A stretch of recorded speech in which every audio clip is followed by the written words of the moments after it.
Hello, everyone. My name is Courtney Shimborski, the manager of value-based care here at Anatomy IT.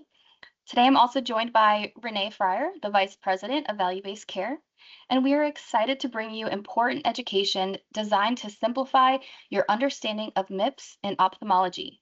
Whether you're new to MIPS or simply looking to optimize your performance, we will provide key strategies and updates you need to succeed in 2025.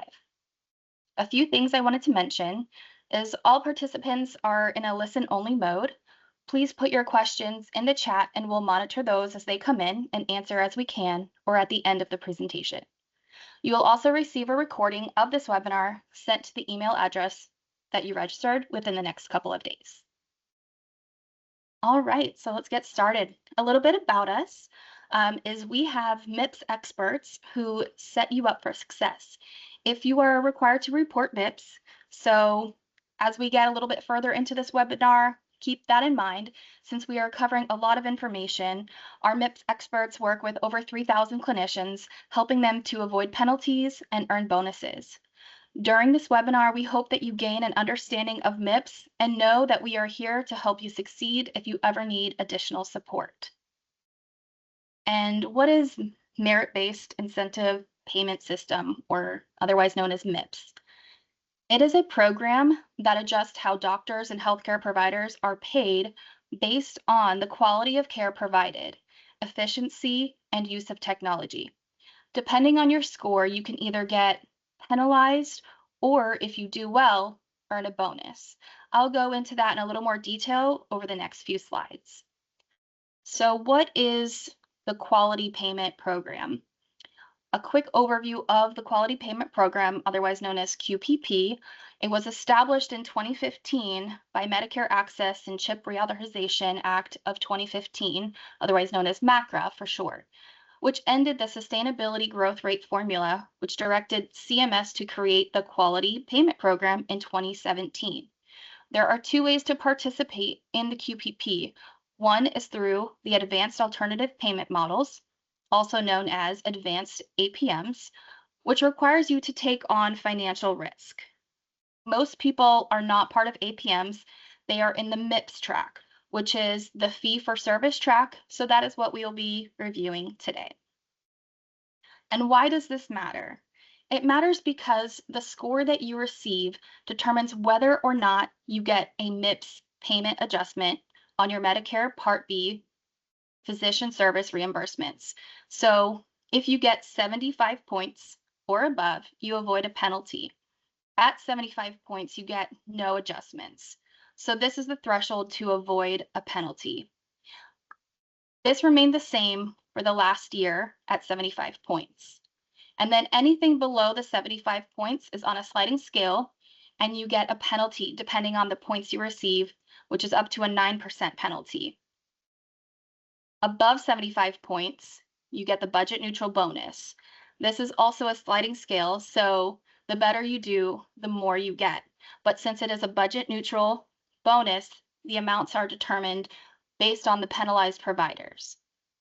One thing I also want to mention is that CMS has also implemented a 5-star rating system for measures, which is published on the Medicare Care Compare site. So that's something that you want to keep in mind, that these ratings are things patients can look at when choosing a new provider. So what are the criteria for MIPS? What determines if you need to report under MIPS? You must bill more than $90,000 for Part B covered professional services and see more than 200 Part B patients and provide more than 200 covered professional services to Part B patients. So you must meet all the 3 criteria to be required to report MIPS. And the eligibility can be found under the QPP website for the participation status. Scoring under traditional MIPS.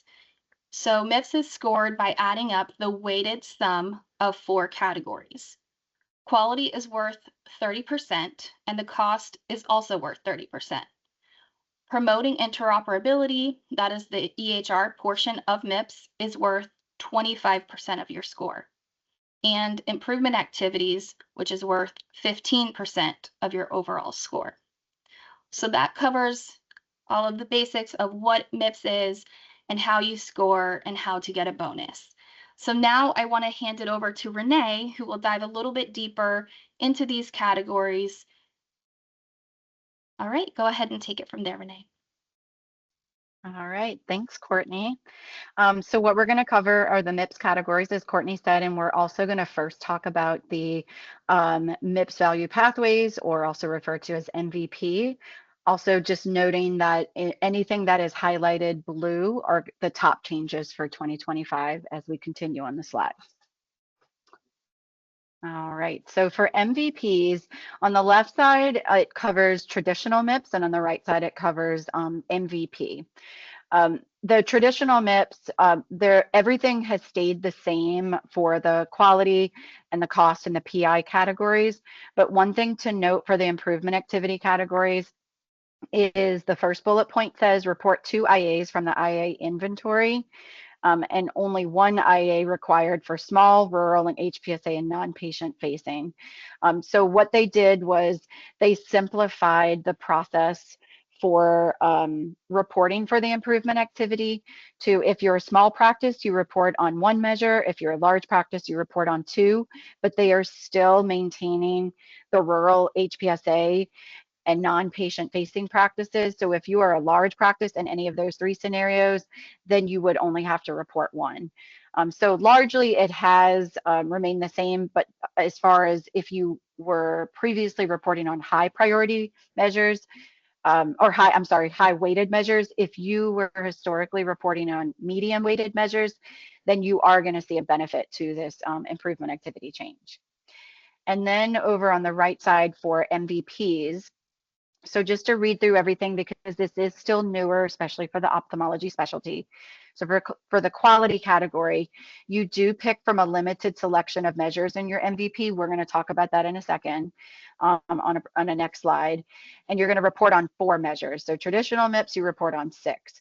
One of those measures must be outcome, or if the outcome measure isn't available in the MVP, then it's high priority. That it has not changed in terms of traditional versus MVP. But another difference is population health measures. So you would calculate all population health measures and only apply the highest scoring one instead of selecting one at registration. And then the cost category, you're scored on any cost measure where you exceed the case minimum.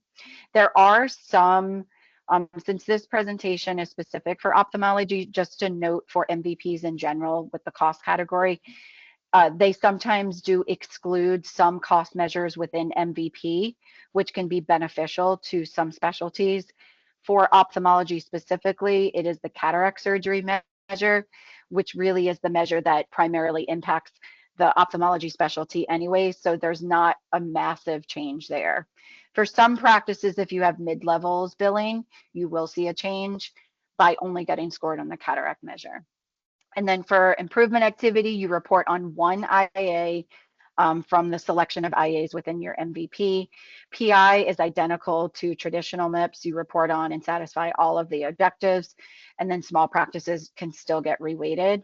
As far as whether you should decide to report MVPs versus traditional MIPS, if you're an existing customer of ours, we're going to be reviewing this on your kickoff call. What's going to be most beneficial for us is to see the benchmarking for the quality measures. That does not get released until sometime in January or February. CMS never says when they're going to do it. It's just released at some time and they send a mass email. Then we need to interpret that data and we'll update our kickoff slide presentation and we'll be able to discuss that specifically for each group. If you're not an existing customer and you want to learn more, definitely reach out to us and we can see how we can help you. And then the last thing, just to note for MVP versus traditional MIPS reporting is Medicare will apply the higher of the 2 scores. Similar, if anybody is used to group reporting, and you can also do an individual reporting, Medicare will apply the higher of the 2 there. The same thing will happen for MVP, where if you report for MVP and traditional MIPS, the higher of the 2 will apply. All right, thanks. All right, so specific for ophthalmology for the MVP. So this is based off of 2024 benchmarking. So if you see the key on the right-hand side says not benchmark topped out, I just wanted to call that out, that we don't have the benchmarking yet for 2025, but we do have that information color highlighted. The other thing to point out, if there's a lot of measure options, which is great because many specialties do not have this volume of measure options available, which is why we are going to be wanting to consider MVP for some of our ophthalmology groups due to the number of measures available. About half of the measures are measures that are typically in most MIPS registries, and then the last 5 or 6 measures are specific to reporting through the IRIS registry with Verana Health. So again, any of our practices that report through Verana Health, we can look at how you've been scoring historically for those measures, and then also the benchmarking, and then provide a recommended path for reporting. And if you're not a customer, that's an analysis that we'll be able to provide for you. And then also cost measure, as I mentioned before, the one cost measure is going to be cataract surgery. So if you do have any mid-levels, you would be excluded from that total per capita cost measure, or also referred to as TPCC. And the one thing just to point out from here, from this slide, there's a lot of information. This came directly from CMS. There is going to be an ultimate transition from traditional MIPS over to MVP. So that box up in the top right, CMS requested feedback on setting 2028 as the last year of traditional MIPS, and then making MVPs mandatory starting in 2029. We believe that there is going to need to be an additional delay. For example, a lot of those measures are specific and heavily loaded on cataract surgery. And if you're a practice that doesn't have cataract surgeons, that significantly limits your measure availability. Or what if you're a glaucoma specialist and you don't treat cataract and you don't perform retina surgeries? That also limits you more. So we're hopeful that that measure list expands in the future, and we'll continue to advocate on behalf of our practices if we feel like these deadlines of 2029 are not matching the current options available within the MVP for specialties. All right, now we're going to talk about the quality category. So it's a full year performance period. You earn up to 60 points. You then multiply it by whatever the category weight is for the quality. It starts out at 30% of your MIPS score, but it could be varied depending on if you're excluded from any categories.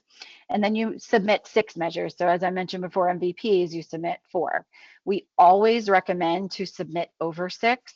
It's just that your highest 6 contribute to your total score out of 60 points.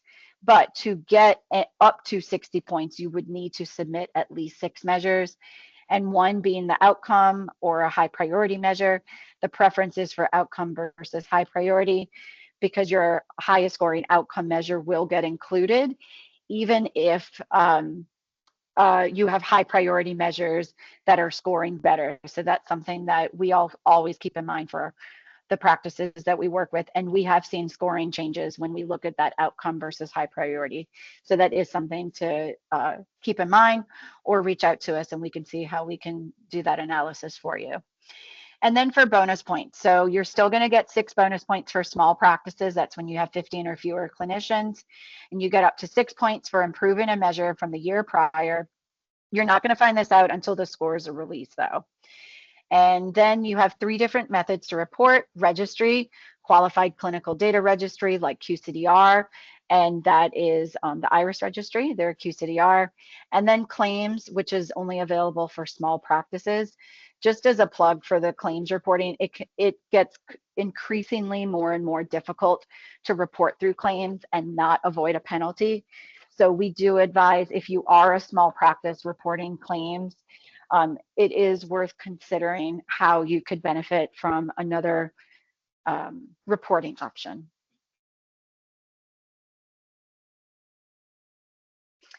All right, so for scoring, the general measure scoring is going to be between 1 to 10 points for measures when there's a benchmark, meets case minimum, which is 20 patients, and you meet data completeness, which is 75%.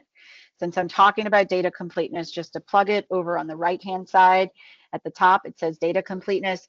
They put in the final ruling between 2024 up through 2028. They're setting the threshold at 75%.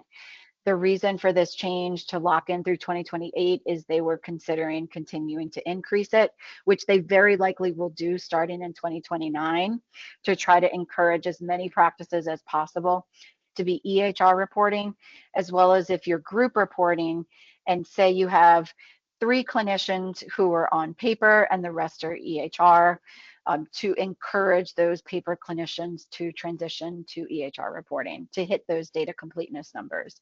We are also able to do data completeness calculations for practices. We have a tool that we use that is able to do the calculation to determine the denominator and exclusions. And we're able to provide those numbers and plug that into the registry to ensure you're in compliance with data completeness. And then back over on the left side in the middle, for small practices, as I mentioned before, that's 15 or fewer clinicians. You're going to get 3 points for measures that don't meet any of the above criteria. And then for large practices, which is 16 plus clinicians, you will get 0 points. So as an example, the first bullet point in the top left says has a benchmark. We always advise practices, and we do this ourselves for our practices, to report on a lot of non-benchmark measures. If at least 20 practices and at least 20 patients within those measures report on a non-benchmark measure, it then has the ability to receive what's referred to as a live benchmark. So it's going to use the current year's data to determine what the scale is for scoring instead of doing the historical benchmarking, which looks 2 years back. So large practices, while they're only going to see 0 points for, say, 4 or 5 measures, if they're scoring great and those measures receive a live benchmark, we've seen many quality scores jump up significantly if it has an impact on the top 6 scoring measures. So that is something I wanted to point out. We've heard feedback from our practices about the 0, but it really can make a difference. So we do try to encourage, whenever it's within your existing workflow, to try to report on those measures. And then measure scoring for new measures, they have maintained the benchmark to incentivize practices to report on new measures as well as measures that are new in the second year. So if they're in the first year, you're going to get a 7-point floor. Those measures, like I was just talking about non-benchmark, they still have the ability to receive a live benchmark. So they could score up to 10 points, but they will not score below 7. They're not going to get the 3 and the 0 as referenced on the left side.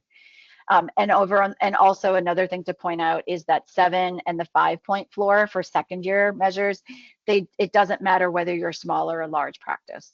So the rules for small and large only apply to general measures as opposed to first year and second year. And then 2025 measure changes, there's 7 new measures, 66 existing measures with substantive changes and removal of 10 measures. And we're going to cover the measures specific to your specialty that are impacted. All right, so the first measure is diabetic retinopathy, PCP communication. The first bullet point for the MIPS CQM, it was removed as it was end of the topped out life cycle. For those who use Verana Health, they report on the ECQM measure. There are some EHR reporting there are some EHR reporting registries who utilize the CQM version of the measure, which is more attestation driven. ECQM typically is going to map to the clinical data, and CQM is more attestation saying you did it, and that has been removed. So that is something to note. If you're aware that the way you currently report and you use measure 19 and it's only a CQM, keep in mind that you'll then lose this measure. If you report through Verana Health, you will not lose this measure, you'll maintain it. A change for the ECQM measure is that the communication to the PCP must include the level of severity of the diabetic retinopathy and the presence or absence of macular edema. Measure 117, diabetes eye exam. The denominator exclusion was updated for both the CQM and the ECQM. So they removed the encounter requirement for the frailty exclusion. And they also updated that any patient 66 and older with a diagnosis of advanced illness during the performance year or prior is going to be excluded from the denominator. And then for measure 384, which is the retinal detachment surgery, they're looking for no return to the operating room within 90 days or a complication. So they provided a clarification that surgeries performed between January 1st and September 30th are included, specifically noting that September 30th cases are included. And then the other clarification on the return to the OR is any procedure that's related to a complication from the denominator procedures. So it would be those three particular codes for retinal detachment, 67107, 08, and 10. And then for measures 500 and 501, 500 is acute PVD and 501 is acute PVD and heme, acute heme. And so they changed, it's the same exact change. If you see the second bullet point at the bottom, that it's the same exact change. So it was the denominator. It was to ensure that the intended patient population is identified, making denominator specific to acute PVD. So first, they removed the coding for non-acute PVD disorders related to it. And two, they made sure to add coding for acute PVD. I understand that that sounds like that should have been in the measure in the first place because the title of the measure says acute PVD, and the second one is acute PVD with heme. But it's a brand new measure. You're receiving 7 points for 2024 at a baseline. And this can sometimes happen whenever a brand new measure has been released, that they do further review and analysis and may realize that there were patients incorrectly added to the measure or not added to the measure. All right, so switching over to the promoting interoperability category. This is 180 consecutive day reporting minimum. I want to point out a difference from 2023 when it was a 90 consecutive day reporting minimum. So starting in 2024, they doubled that time period from 3 to 6 months essentially. And they've maintained that for 2025 as well. And it's ONC certified EHR technology that's required. You earn up to 100 points out of the category. It is out of 105 possible points. So there are a couple of options to be able to receive bonus. Qualifying submission for PI must include, which we're going to cover this as well, attestation statements, performance rate measures, the CERT ID, which is related to that middle section on the left, the ONC certified EHR technology. There's a CERT ID that's affiliated with it, and the CERT ID is specific to the parameters that comprise that specific EHR, which could include an additional portal addition to create it. There could be multiple additions.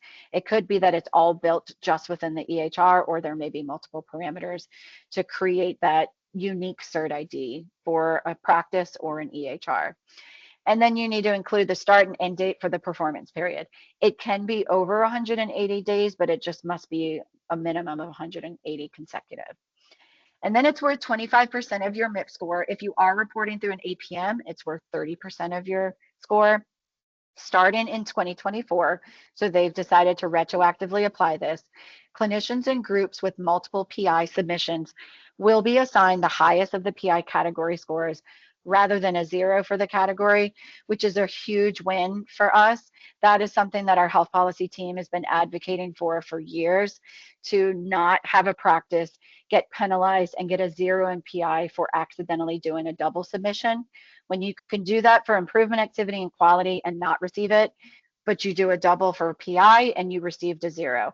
So it's a huge win that they are no longer automatically clearing that out and setting 0. There's been no substantive changes to the 2025 PI measures. Because you're going to receive the recording of this, you can always pause at this specific slide. It gives a nice breakdown of what the measure is, how many points it's worth, and if there are any exclusions that are available for that particular slide. And if you have any questions, if you're an existing customer or you're new to working with us, then we can certainly talk with you through all of these measures and see how they can factor into your existing workflow. And then you have the multiple PI attestation requirements. So you must accept, just plug in a note that you must accept each of these statements to earn a score in this category. So if you do not attest to all of them, maybe you complete everything in the previous slide and you attest to 4 out of the 5, you would still get a 0. So it's very black and white in terms of just all or nothing. So the first one, which I had mentioned before, is the use of ONC certified EHR technology required. That's that cert ID I was referencing. The second one is actions to limit or restrict interoperability of the cert. For example, don't disable your portal if you have it enabled or have the option to completely disable it. Number 3 is ONC direct review, that you would attest to have any kind of review by the ONC if they do reach out to you. And then number 4, you must attest yes to the 2025 high priority safer guides assessment. And number 5, you must complete a security risk analysis in 2025. Some information blocking disincentives. So the disincentive for any healthcare provider found to have engaged in information blocking did go into effect starting July 31st of this year. Under the policy, the disincentives for MIPS are 1, a 0 in the PI category. So the MIPS eligible clinician will get a score of 0 in PI in the performance period that the OIG refers the clinicians to CMS. And then also the wall of shame. On its website, the Assistant Secretary for Technology Policy, previously the ONC, which we often just refer to as the ONC still, but it does have a new name and acronym, as Medicare likes to have its acronyms. It's going to list the actor, business address, identified info blocking practices, and apply disincentive. CMS is not going to apply the disincentive if you have the PI category reweighted, for example, small practices. And then for more details, check out our blog. And if we haven't yet, we'll go ahead and put that in chat for you as well. Ways to perform SRA. So I mentioned before about the security risk analysis and the safer high priority guide. So you can do this with us with expert-led assessment to give you peace of mind. You're available to bundle it with MIPS services. We can also partner with you to complete your annual safer guide assessment, saving even more time and energy. And just let us know if you want to learn more. The other option is you can work with one of our preferred partners, which is Abide. And then on your own, oh, and wanting to also plug, last week we held an SRA webinar, and it also included Abide. So if you have not checked that out, you should look at that on our YouTube page. Or you can complete it on your own through your internal IT, existing SRA support, or a free ONC risk assessment tool. All right, so next we're going to talk about improvement activity category. This is a 90 consecutive day reporting minimum. As I mentioned much earlier when I was talking about in general about the categories, so improvement activity will no longer be a points-based scoring system. Instead, it's going to require a specific number of activities to satisfy the IA category. So the standard requirement is to attest 2 IAs, but there are exceptions to just attest to 1. Participants with a small practice, as I mentioned earlier, rural, non-patient facing, or the HPSA, which is health professional shortage area, as well as MVP participants. So this is where the change really will affect you, especially if you historically had been reporting on medium weighted improvement activity measures, and say you were a small practice, you would have needed to report on 2 measures. Now you report on just 1 measure. Some practices may not feel the difference for this change, but at least it is a nice win and gets rid of that additional complexity of knowing whether a measure is high versus medium weighted. And then improvement activity is worth the 15% of your MIPS score, and that's without any category reweighting, which could change depending on any exceptions that you take for other categories.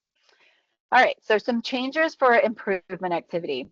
They added 2 new improvement activity measures and some modifications of measures, and then there were removals of measures. The one that I want to call out is the removal. That is the one that we see most reported on with ophthalmology specialty. And it's that first one, 24/7 patient access. And we put the word most common. So many practices do report on this. If you partner with us, we've already come up with a couple of strategies for measures that you could alternatively report on, but yet is hopefully already either A, in your existing clinical workflow, or B, if it's not, it could be beneficial to you both clinically at a practice level as well as for MIPS credit. So we're very mindful of trying to identify some measures that wouldn't have a major impact, since we know that that is very common for practices to have been reporting on the 24/7 measure. And then some other removals are implementation of a PPE plan, lab preparedness plan, and then anti-coag, which really the main one for ophthalmology is going to be 24/7. And then as a win, some of these changes were delayed until 2026, but it is worth noting that they are coming, so I want to address them quickly. So there's a modification for the engagement of patients through implementing the patient portal. The change that will be released in 2026 is that it requires implementation of a new portal by clinicians who were not previously using a patient portal.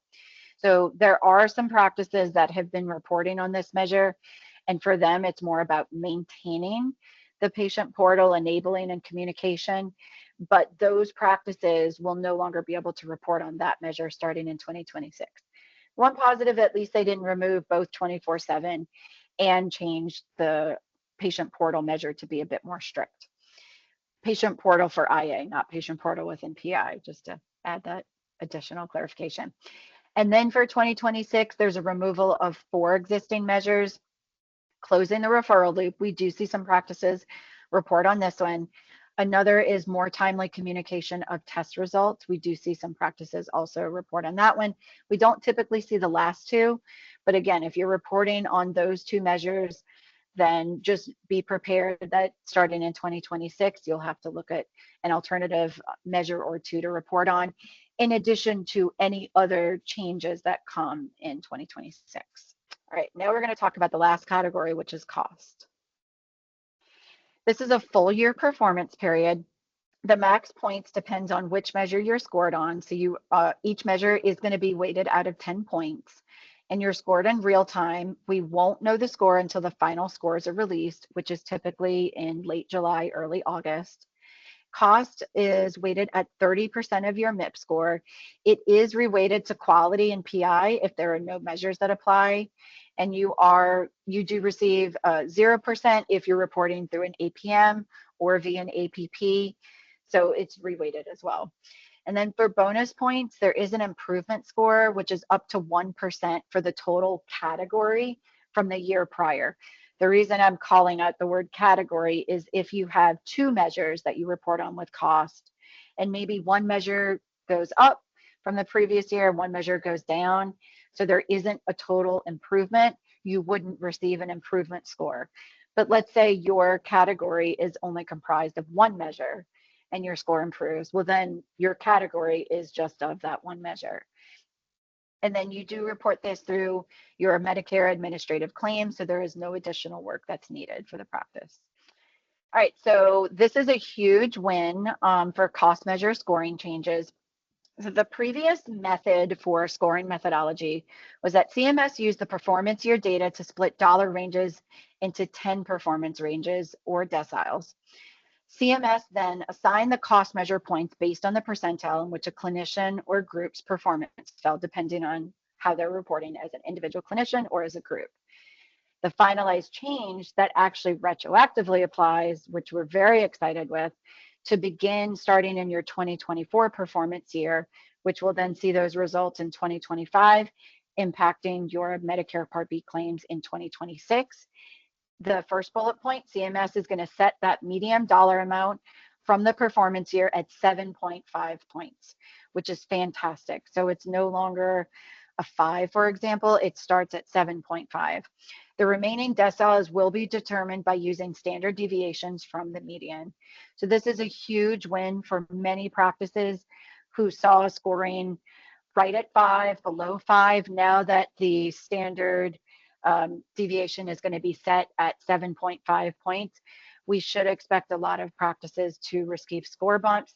TBD on what that looks like. We'll be able to do some additional analysis once the 2024 scores are released, and our health policy team can then dive in further. If there's any commenting needed for making any additional scoring changes, we'll absolutely provide that in our commenting. And then for 2025, the cataract cost prep. So we're doing an evaluation of factors that impact the score.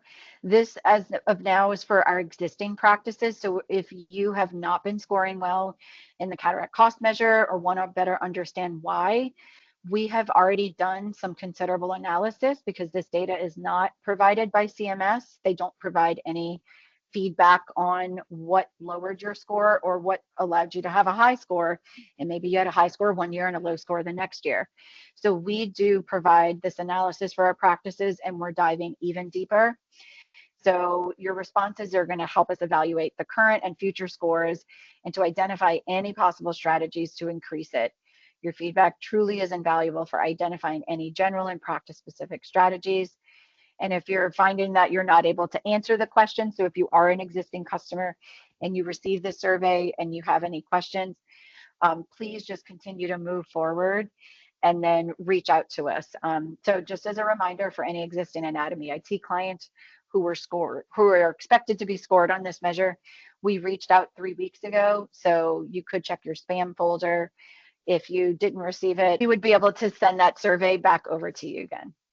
And then if you want to be included, let us know, and we can certainly include you if you become one of our customers. And then finalize change to the cataract cost measure. So the name has changed. So it's cataract with IOL implantation now. There's reduced exclusions. So the finalized revised measure includes patients with certain previously excluded ocular conditions, such as glaucoma and macular degeneration in the measure. The finalized list includes 563 codes, which sounds like a lot, but it is a 62% reduction in the 2024 exclusions, which was 1,475 codes. So 563 still sounds like a lot, but it was a 62% reduction. We did advocate to not change this, and unfortunately, CMS still moved forward to reduce those exclusions. At least they did update the standard deviation to 7.5 points. So we are grateful for that. It increased list includes costs, added 2 Part D medications on separate payment status, which is Dextenza and Iheezo. And that's in addition to some other additional ones that have already been included.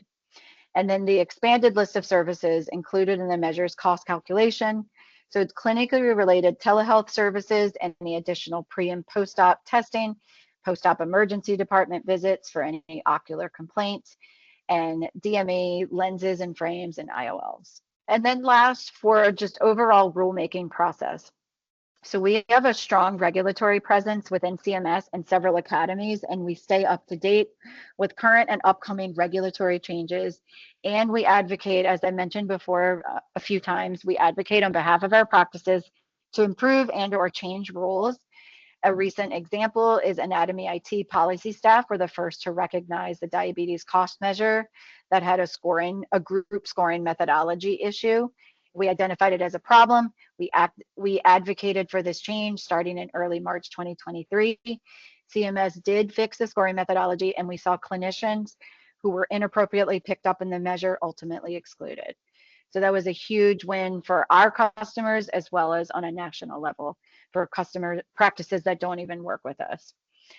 Each year, CMS releases a proposed rule for the upcoming MIPS calendar year. Then the public has 60 days to comment on the rule at the federalregister.gov website. That is where we provide extensive commenting on the proposed rule. And then comments are reviewed by CMS. The accepted changes will be incorporated into the final rule published by November each year. All right, and now I'm going to hand you back over to Courtney for our Q&A section. Yeah, it does look like we have one question in the chat. What is your recommendation of IA activities to switch to if a small practice and currently reporting on the 24/7 access measure? Good question. So there is a measure about patient satisfaction surveys that we are going to be recommending for our practices. And we actually have a partner company that will be recommending as well to also make it even easier if a practice isn't already collecting patient satisfaction surveys. And then another measure, and we can talk about the specifics with that measure if you're an existing customer or a new customer. And then another measure is the language access measure. This is something that typically is already implemented at a practice, or if it's not, we often see practices implement this as motivation for them at a practice level, and they get to benefit from it by reporting on an improvement activity measure. So those are going to be some our top two that we'll very likely be starting with. If those don't work for practices, we absolutely have several others that we would take into consideration and discuss with you on your specific practice needs. Are there any other questions? You can also email us at mipsconnect@anatomyit.com if you have questions that you think of after this webinar. And then I just kind of wanted to go over a little bit of like what our company does as far as supporting you through MIPS.